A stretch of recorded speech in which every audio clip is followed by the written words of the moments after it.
हमको soft target समझते हैं।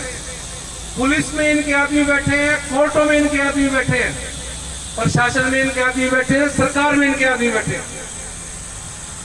जब एक छोटी बच्ची के साथ रेप की घटना होती है, एससी समाज की बच्ची के साथ, और गांव में खासकर ये घटना होती है, तो पर्चा दर्ज नहीं करने दिया जाता। शिकायत लेके जाते हैं तो पुलिस वाले क्या कहते हैं, बोला एफआईआर दर्ज ना कराओ, समझौता करा देंगे, नहीं तो लड़की बदनाम हो जाएगी। फिर आप कहते हैं नहीं हम तो पर्चा दर्ज कराएंगे, एफआईआर दर्ज कराएंगे। फिर हम एफआईआर दर्ज कराते हैं, और एफआईआर दर्ज कराने के बाद क्या होता है, फिर गांव की जो पंचायतें हैं, खापे हैं, और आपके परिवार के सदस्य ही वो क्या कहेंगे, ना केस नहीं लड़ना, ये दबंग लोग हैं, मार देंगे, गांव से निकाल देंगे, समझौता कर लेते हैं। आपको लालच दिया जाता है, धमकी दी जाती है, गांव से निकालने की धमकी दी जाती है, आपको सोशल बाइकआउट की धमकी दी जाती है। फिर भी आप नहीं मांगते, ना हम तो कार्रवाई करेंगे। फिर क्या होता है, फिर जानबूझ के पुलिस जातिवादी गुंडों के फेवर में इस तरह की इन्वेस्टिगेशन करती है कि कल को अदालत में केस करे तो बरी हो जाए। अभी मैंने आपको बताया कि 100 में से 80 केस हमारी लड़कियों के खिलाफ है, और वो 80 केस जब अदालतों में जाते हैं, उन अदालतों में से 70 केसों में बरी हो गए आ जाते हैं। बोल जी, अब क्यों बरी हो गए आ जाते हैं? वो इसलिए बरी हो गया था कि पुलिस इस मामले में डिफेक्टिव इन्वेस्टिगेशन करती है। अब डिफेक्टिव इन्वेस्टिगेशन क्यों करती है पुलिस?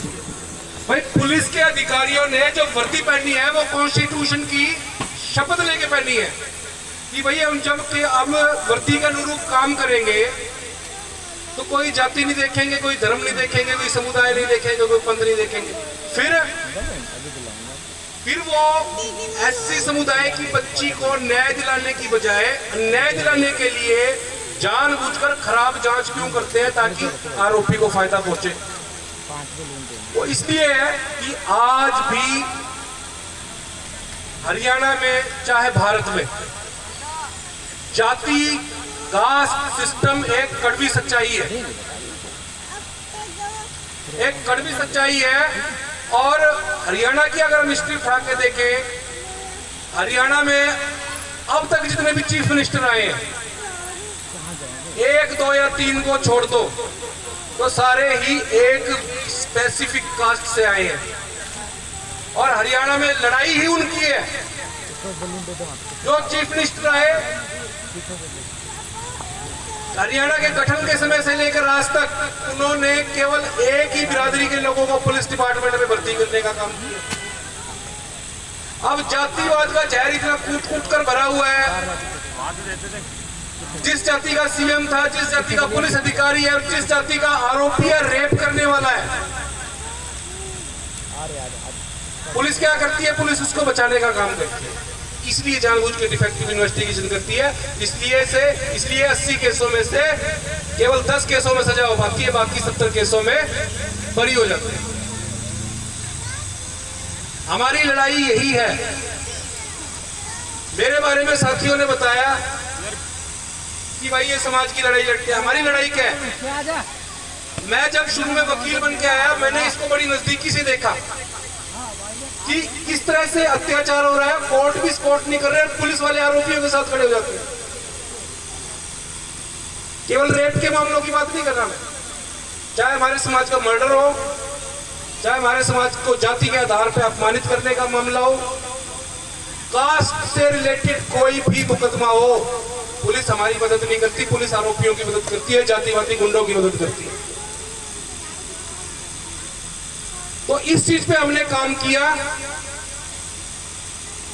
और मुझे या मेरी टीम को, हमको कहीं भी इस तरह की इंफॉर्मेशन मिलती है कि फलां गांव में बच्ची के साथ रेप हो गया। अब मैं आपको लेटेस्ट घटना सुनाता हूं, 2 महीने पहले की। रात को 9 बजे मेरे पास, हमारे हांसी के पास एक गांव है, वहां से एक पंचायत आई, और पंचायत के साथ 10 साल की छोटी सी बच्ची थी, और उस 10 बच्ची के माँ बाप इस तरह की सिचुएशन में नहीं थे कि वो बता सके कि हुआ क्या एक्चुअली। जो साथ के लोग थे उन्होंने मेरे को बताया कि स्कूल में एक विशेष बरादरी का चपरासी है और उसकी प्रिंसिपल भी उसी कास्ट की है। मैं विशेष कास्ट, विशेष जाति, विशेष बिरादरी, एक पर्टिकुलर कास्ट को इंगित कर रहा हूं, आपको समझ लेना चाहिए। उस 55 साल के चपरासी ने 10 साल की बच्ची के साथ उसको लड्डू खिलाने के बहाने स्कूल के क्लर्क के कमरे में जाके उसके साथ गलत काम किया। पहले भी वो इस तरह की गरीब समाज की बच्चियों के साथ इस तरह करता आ रहा था। तो अब उस बच्ची ने ये बात किसी मैडम को बताई और उस मैडम ने प्रिंसिपल को बताई। अब प्रिंसिपल भी उसी कास्ट की थी जिसका वो चपरासी था, और प्रिंसिपल को करना तो ये चाहिए था कि पुलिस को फोन करके केस रजिस्टर कराए, और प्रिंसिपल ने ये किया, उस बच्ची को धमकाना शुरू कर दिया, ना ये बात किसी को नहीं बतानी जाके, नहीं तेरे को स्कूल से निकाल दो। लेकिन वो बच्ची अच्छी थी, हिम्मत वाली थी, उसने माँ बाप को बताया, माँ बाप ने हमको बताया, हमारे पास आए, हमने रात को ही जो लीगल सिस्टम है, पुलिसिंग सिस्टम है, उसी टाइम एसपी को फोन खड़काए। 1 घंटे में रेप और SC/ST एक्ट में मुकदमा दर्ज हो गया। अगले दिन चपरासी अरेस्ट हो गया और पुलिस के अधिकारियों ने उस प्रिंसिपल को, हमने उस प्रिंसिपल को भी मुलजिम बनाया। उस प्रिंसिपल को केस से बाहर निकालने के लिए पूरा जोर लगाया। लेकिन हम ना वो वकील है जो केवल अदालतों में काला कोट पहन के नहीं घूमते। हम लोगों ने सड़क पर समाज को इकट्ठा किया, पुलिस वालों की जो बेशर्मी है, जातिवाद का नंगा नाच है, उसको सारे समाज के सामने जुलूस निकाल के उनको सारा का सारा उनको नंगा किया, और पुलिस को वो चपरासी, वो जो प्रिंसिपल थी, वो भी अरेस्ट कर दी। तो ये तो एक छोटा सा केस मैंने आपको बताया। मैं आपको बताऊं, मैंने कम से कम 10 केस इस तरह के सड़कों पे लड़ाई लड़ी है जिसमें हमारी बच्ची जो 10 साल से लेकर और 20 साल तक की है, किसी की डेड बॉडी गैंग रेप करके मार के नहर के किनारे फेंक दी, किसी की घेर में पाई, किसी की प्लॉट में पाई, किसी की सड़क के किनारे पाई। हम कॉन्स्टिट्यूशन की बात करते हैं, संविधान की बात करते हैं, अधिकारों की बात करते हैं, लेकिन जो सरकारें रही हैं या जो सरकारें हैं, क्या आपको पता है ये सरकारें आपके जो मूलभूत अधिकार है, कॉन्स्टिट्यूशनल राइट है, वो आपको आपके कॉन्स्टिट्यूशनल राइट भी देने को तैयार नहीं है। यानी कि आपका फंडामेंटल राइट ये है कि आपके साथ कोई हीनियस क्राइम हुआ है, कॉग्निजेबल ऑफेंस हुआ है, तो उसमें तुरंत FIR दर्ज की जानी चाहिए। ये आपका फंडामेंटल राइट है। आरोपी को तुरंत अरेस्ट किया जाना चाहिए। लेकिन मैंने आपको बताया कम से कम 10-12 केस इस तरह के हैं जिसमें हमने बच्ची की डेड बॉडीज के साथ सिविल अस्पतालों में, हरियाणा के अलग अलग जिलों में सिविल सरकारी अस्पतालों में धरने दिए हैं। केवल इसलिए धरने दिए हैं कि भाई हमारी बच्ची के साथ गैंग रेप हो गया है, इसको मार दिया है, इसकी FIR दर्ज करो, आरोपी को अरेस्ट करो। इस तरह के हालात हमारे समाज में।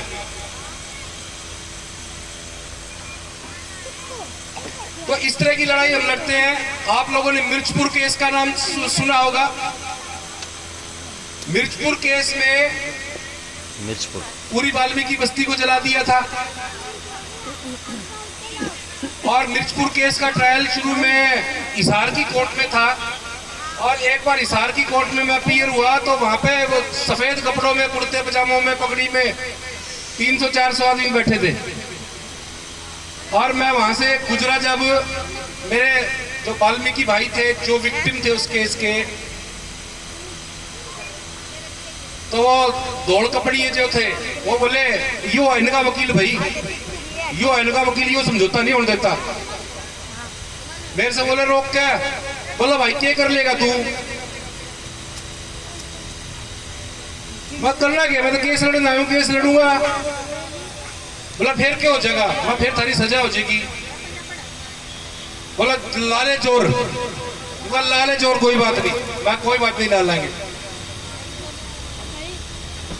और साथियों, उस केस में हम लोगों ने जितनी हमारी कैपेसिटी है उससे ज्यादा जोर लगाया, केस को दिल्ली ट्रांसफर कराया, मेरे को धमकी दी, पीटा, सारे काम किए और अल्टीमेटली दिल्ली हाई कोर्ट से उस केस में 33 लोगों को सजा हुई, जिसमें 12 लोगों को उम्र कैद की सजा हुई और 2 साल तक एक ही गांव के 105 आदमी हमने जेल में रखे। पूरा गांव खाली हो गया था, औरतें ही औरतें दिखती थी उस गांव में, खाली उनकी वाइफें, बच्चियां, और गुंडे थे सारे हमने सलाखों के पीछे तिहाड़ जेल में ट्रांसफर करवाए यहाँ पे। और अब जब मिर्चपुर में वाल्मीकि समाज का कोई व्यक्ति जाता है तो पहले तो क्या होता था, कोई सामने से वो जातिवादी गुंडा आया करता ना, तो हमारे वाला साइड में हो जाया करता, वो साइड में हो जाओ।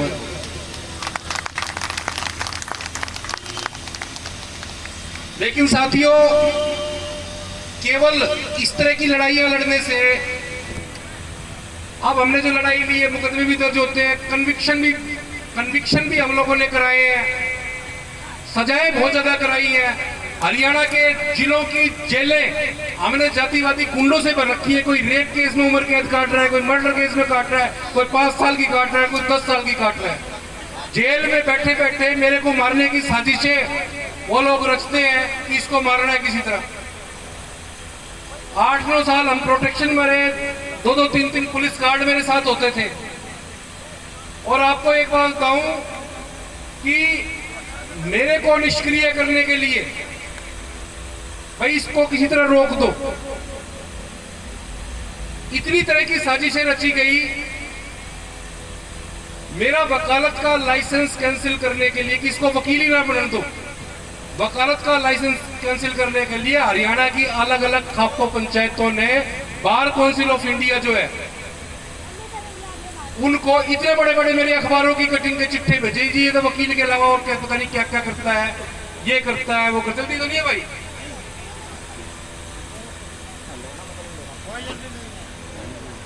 इसका वकालत का लाइसेंस करो। मेरे वकालत की लाइसेंस कैंसिल कराने के लिए सैकड़ों दरखास्तें दी गई। दूसरी बात,